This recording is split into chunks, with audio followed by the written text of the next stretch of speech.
মৰমৰ ছাত্ৰ ছাত্ৰীসকল তোমালোকক আজি এটা নতুন চেপ্টাৰ অধ্যায় 2 ভগ্নাংশ আৰু দশমিক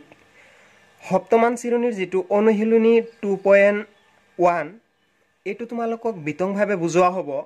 সমাধান 1 নম্বৰৰ কেটা গুটেই কেটা সমাধান কৰা বুলি কৈছে গুটেই কেটা আমি সমাধান কৰি দিম একদম ইজিলি সমাধান কৰি দিম তোমালোকে নিশ্চয় বুজি পাবা গুৰুত্ব সহকাৰে অঙ্কটো প্ৰথমৰ পৰা শেষ লৈকে চাওয়া এনেকুৱা ধৰণৰ যিকোনো অঙ্ক তোমালোকে আহিলে কৰি দিব পাৰা 9 10 ত এনেকুৱা ধৰণৰ অঙ্ক আহি থাকে গতিকে এইবিলাক অঙ্ক ৰিপিট হৈ থাকে তোমালোকক ইয়াত অলপমান সৰু দিছে তাত অলপমান আৰু ডাঙৰ ডাঙৰ দিব গতিকে ঠিক একে নিয়মেই কৰিব লাগিব গতিকে তোমালোকে ভিডিওটো প্ৰথমৰ পৰা শেষ লৈকে চাই থাকিবা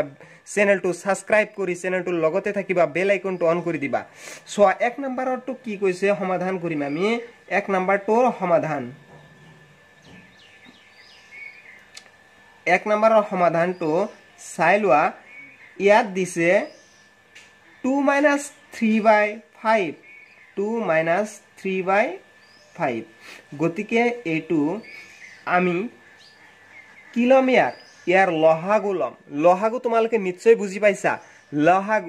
লহাগু আগতে পাই আহিছা তোমালোকে ক্লাস 6 ত লহাগু পাইছা গতিকে এই দুটাৰ লহাগু আমি কি লম মনে মনে ভাবিব লাগিব যে 2ৰ তলত মানে একোৱে নাই ইয়াৰ যেহেতু 3ৰ তলত 5 আছে মানে 3ৰ তলত হৰ 5 আছে 2ৰ তলত হৰ মনে মনে ভাবিব লাগিব একো নাই মানে 1 আছে গতিকে তোমালোকে এই 1ৰ লগতে 5 টো মানে পূৰণ কৰি দিবা একো নাই মানে এই তলৰ যেটো 5 আছে এই 5 টোই হ'ব ইয়াৰ লহাগু গতিকে 5 গতিকে 5 লৈ ললো আমি ইয়াৰ তলত কি আছে 1 আছে এই 1 টো 5ৰ মাজত কেইবাৰ যাব এই 1 টো 5ৰ মাজত কেইবাৰ যাব 5 বাৰ গতিকে 5 বাৰ আই যাব গতিকে 5ৰ লগত এই 1 যাব 5 বাৰ গতিকে এই 5ৰ লগত 2 তুমি পূৰণ কৰি দিবা 5ৰ লগত 2 পূৰণ কৰি দিলে কিমান হ'ব 10 হৈ যাব আৰু এটা আছে মাইনাসটো আমি লিখি ললো আৰু 5ৰ মাজত 5 যাব কেইবাৰ এবাৰ 1ৰ লগত 3 পূৰণ কৰিলে এই একে 3 এ হ'ব গতিকে চাই লোৱা এতিয়া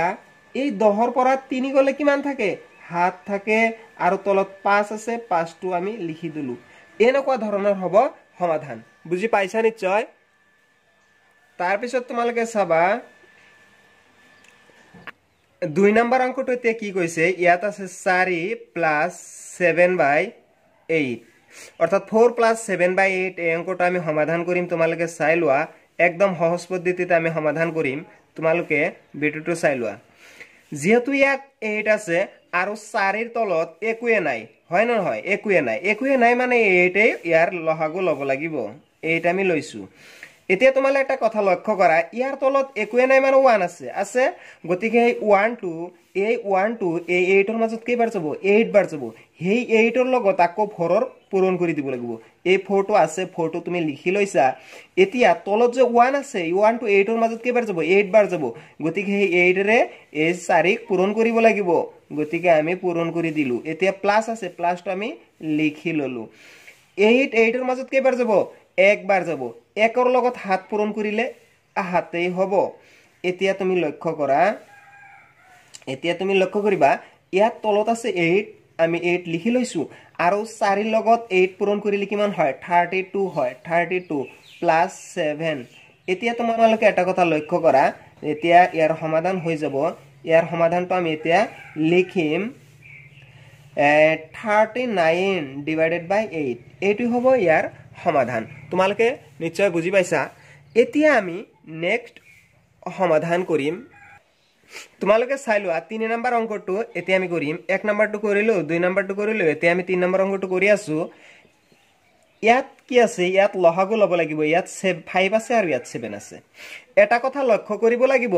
যেহেতু ইয়াত 5 আছে ইয়াত 7 আছে এই দুটা সংখ্যাৰ এনেকুৱা এটা সংখ্যা লব লাগিব দুটাৰ পৰা যাতে এই 5 টো হেতু সংখ্যাৰ মাজত হৰণ যায় আকৌ 7 টো হেতু সংখ্যাৰ মাজত হৰণ যায় এতিয়া যদি আমি 7 লও তেন্তে 5 7ৰ মাজত না যায় বাকি থাকে গতিকে বাকি নাথাকাকৈ থাকিব লাগিব গতিকে 5ৰ লগত 7 পূৰণ কৰিলে আমি ডাইৰেক্ট এই দুটা আমি পূৰণ কৰি দিম চাই লোৱা মানে তোমালোকে চাই লোৱা 5 7 গুণ কিমান 35 35 আমি লিখি ললো এতিয়া 35 মাজত 5 কেইবাৰ যাব 5 7 বাৰ যাব গতিকে ইয়াত 3 আছে 3 লগত আমি 7 পূৰণ কৰি দিম আকৌ ইয়াত 2 আছে 2 টো আমি লিখি ললো এতিয়া 7 35 মাজত কেইবাৰ যাব 7 35 মাজত যাব 5 বাৰ গতিকে 5 বাৰ যাব আমি এটো এনেকুৱা ধৰণৰ লিখি ললো তোমালোকে বুজি নাপালে ভিডিওটো পুনৰ আৰু এবাৰ ঘূৰাই চাবা নিশ্চয় বুজি পাবা গতিকে ইয়াত 35 আছে 35 টো আমি লিখি ললো এতিয়া 7 3 গুণ কিমান 21 21 প্লাস 2 এর লগত 5 পূৰণ কৰিলে কিমান হ'ব 10 এতিয়া তোমালোকে চাই লোৱা ইয়াৰ সমাধানটো হৈ যাব তলত হৈ যাব 35 আৰু ওপৰত হ'ব 31 এটো হ'ব ইয়াৰ সমাধান গতিকে বুজি পাইছা এতিয়া নেক্সট আমি 4 নম্বৰ অংকটো সমাধান কৰিম চাইলো তোমালোকে 4 নম্বৰ অংকটো আমি সমাধান কৰি আছো ইয়াত এটা কথা লক্ষ্য কৰিব লাগিব এই দুটাৰ ক্ষেত্ৰত তলৰ যি দুটা হৰ আছে এই হৰ দুটা আমি পূৰণ কৰি দিম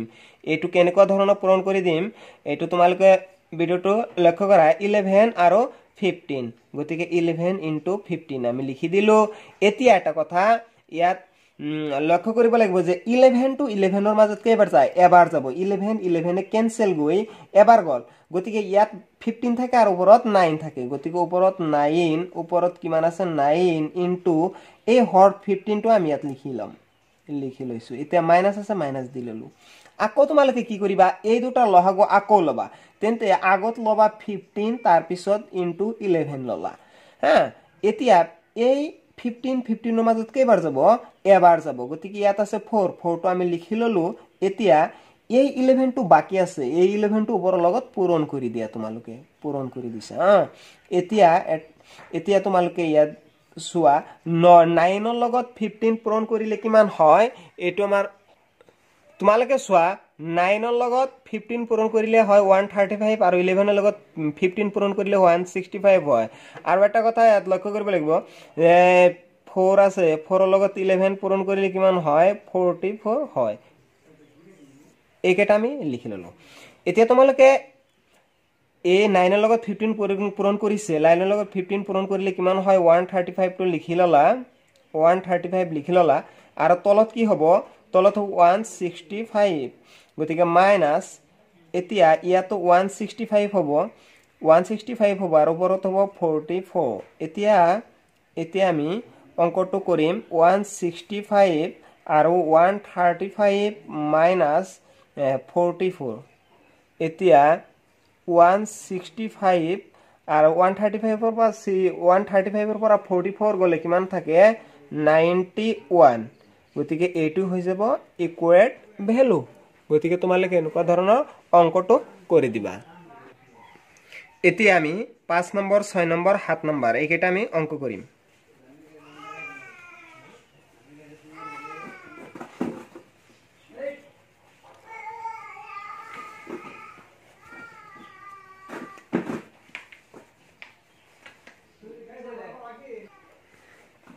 তোমালোকে 5 নম্বৰ অংকটোৰ এতিয়া লক্ষ্য কৰা ইয়াত আছে 7/10 আছে 7/10 টো আমি লিখি দিলো হ্যাঁ ইয়াত প্লাস আছে তোমালোকে ইয়াত সোৱা 5 আৰু ইয়াত আছে 2 গতিকে দুটাৰ লহগু আমি কি লম দুটাৰ লহগু আমি 10 লম এই দুটা পূৰণ কৰিলে 5 ৰ লগত 2 পূৰণ কৰিলে কিমান হয় 10 গতিকে 10 আমি লহগু ললো এতিকে 5 ৰ মাজত 10 কেবাৰ যাব দুবাৰ 2 ৰ লগত 2 পূৰণ কৰিলে কিমান হ'ব 4 আমি লিখিলো প্লাস আছে প্লাস আমি লিখি ললো এই 2 2 to 10 ৰ মাজত কেবাৰ যাব 5 বাৰ যাব 5 ৰ লগত 3 পূৰণ কৰিলে কিমান হ'ব 15 হৈ যাব এতিয়া তোমালোকে ইয়াত লক্ষ্য কৰা এতিয়া দুটা মিলি আমি লহগু লম লহগু আমি 10 লৈছো যেহেতু একেই থাকিলে আমি হেতু লহগু আমি লব পাৰো গতিকে আমি 10 লৈছো 10 ৰ মাজত 7 যাব কেবা 10 ৰ মাজত 10 যাব এবাৰ 10 ৰ মাজত 10 এবাৰ যাব 1 ৰ লগত 7 পূৰণ কৰিলে 7 হ'ব প্লাস ইয়াত হ'ব 4 হ'ব প্লাস ইয়াতো কিমান হ'ব 15 হ'ব এতিয়া এলসিয়াম আমি 10 ললো গটেকেটা যোগ কৰিলে হৈ যাব 15 আৰু 4 আৰু 15 যোগ কৰিলে হ'ব 19 আৰু 7 26 গতিকে 26 ক আকৌ লিখিব পাৰি আমি এটো তোমালোকে আৰু এটা লাইন লিখিবা 13 / 5 বুলি লিখিলেও হ'ব গতিকে এটো লিখিবা 2 এৰে কাটি লিখি ল'বা তোমালোকে ইয়াৰ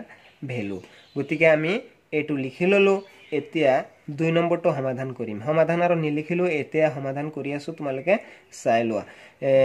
নেক্সট মানে 6 নম্বৰটো এতিয়া তোমালোকে ইয়াত এটা কথা যথেষ্ট গুৰুত্ব দিবা যে 2 ৰ লগত 3 পূৰণ কৰিলে কিমান হয় 2 ৰ লগত 3 পূৰণ কৰিলে 6 6 ৰ লগত 2 যোগ কৰিলে কিমান হয় 8 হয় 8 হয় না নাই 8 এইটো ওপৰত লিখি লবা মানে 2 3 গুণ 6 6 আৰু 2 8 তলত আছে কিমান 3 3 লিখি ললা প্লাস মিশ্র ভাঙনাং হয় এটো কিন্তু এই 2 এর লগত 3 পূরণ করিলে এই 3 এর লগত 2 পূরণ করিলে কিমান হ'ব 6 6 আৰু 1 কিমান হ'ব হাত লিখি ললা তলত কি আছে 2 লিখি ললা এতিয়া তোমালোকে ইয়াত লিখিব লাগিব এই দুটাৰ লহাগু লব লাগিব এই দুটাৰ লহাগু কি লম আমি 2 এৰ লগত 3 পূৰণ 3 এৰ লগত 2 পূৰণ কৰা আছে মানে 6 লম আমি 6 এই উপৰত আছে এইটো আমি লিখি ললো ইনটু এই 3 এই 6 এর মাজত কিবাৰ যাব দুবাৰ দুইটো আমি লিখি ললো প্লাস এই 2 এই হাত আছে উপৰত হাতটো লিখি ললো ইনটু এই 2 6 এৰ মাজত কিবাৰ যাব 3 বাৰ যাব লিখি লৈছো এতিয়া লহাগু 6 এতিয়া তোমালোকে গুটেকেটা মাল্টিপ্লাই কৰি দিয়া প্লাস মাইনাস লিখি দিয়া 8 into 2 into 16 8 into 2 equal to 16 plus 7 into 3 equal to কিমান হ'ব 21 therefore 6 therefore দুটা আমি যোগ কৰিলে কিমান হ'ব ইয়াত হ'ব 7 আৰু ওপৰত 37 হৈ যায় গতিকে এইটো আমি মিশ্ৰ ভগ্নাংশত লিখিম চাই লোৱাচোন তোমালোকে 6 6 এৰ লগত 6 পূৰণ কৰিলে কিমান হয় 6 36 আৰু 1 37 হৈছে না নাই চাই লোৱাচোন এনেকুৱা ধৰণৰ হৈ যাব এইটো মিশ্ৰ ভগ্নাংশত লিখি দিলো ঠিক হেইদৰে আমি আৰু এটা সমাধান কৰিম লাষ্ট 1 এটা আমি সমাধান কৰি দিম সমাধান নিলিখিলো ডাইৰেক্ট সমাধান কৰি দিম তোমালোকে ইয়াত লক্ষ্য কৰা 8 ৰ লগত 2 পূৰণ কৰিলে কিমান হ'ব 16 আৰু 1 17 টো লিখি দিলো ডিভাইডেড বাই 2 আছে 2 আমি লিখি ললো ইয়াত 3 গুণ কিমান হ'ব 24 আৰু 5 24 আৰু 5 ত কিমান হয় 30 হৈ যায় হয় না নাই নহয় 29 হৈ যায় 29 হৈ যায় 29 divided by হয় 8 এতিয়া আমি লহাগু ইয়াৰ লহাগু আকো কি লম ইয়াৰ লহাগু সোয়া তুমি এই 8 ৰ মাজতে 2 যায় সেই কাৰণে আমি 8 লম 8 আমি লৈছো 8 ৰ মাজত ইয়াত যেহেতু 17 আছে 17 লিখি ললো এতিয়া 8 ৰ মাজত কেইবাৰ যাব 4 বাৰ যাব 4 2 লিখি ললো 4 বাৰ যাব মাইনাস ইয়াত 8 ৰ মাজত 8 যাব এবাৰ সেই কাৰণে 1 ৰ লগত 29 পূৰণ কৰিলে 29 হ'ব ইয়াত আৰু নিলিখিলো গতিকে এতিয়া তোমালোকে এই অংকটো লিখিলোৱা আমি জানো যে 17 into 4 equal to কিমান জানো আমি 68 এটো আমি জানো এতিয়া তোমালোকে ইয়াত লিখিবা 68 minus 29 divided by 8 এতিয়া 68 minus 29 68 minus 29 equal to হ'ব 39 হৈ যায় চাইলো 68 minus 29 equal to 39 গতিকে আমি এই দুটা এটোৰ পৰা এটো মাইনাস কৰিলে কি হয় 39 হৈ যায় 39 divided by 4 এতিয়া মিশ্র ভগ্নাংশত আমি লিখিম মিশ্র ভগ্নাংশত লিখিবলৈ হলে তোমালোকে এটা কাম কৰিবা 4 ৰ লগত 8 পূৰণ কৰিলে কিমান হয় 32 হয় না নাই 32 হয় গতিকে 32 লগত কিমান যোগ কৰিলে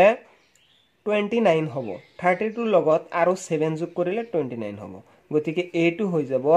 ইয়াৰ সমাধান বুজি পাইছা নিশ্চয় গতিকে তোমালোকে সাবস্ক্ৰাইব কৰিবা আৰু ভিডিওটো শেয়াৰ কৰি দিবা যাতে আৰু তোমাৰ বন্ধু বান্ধৱী সকলে পাই যায়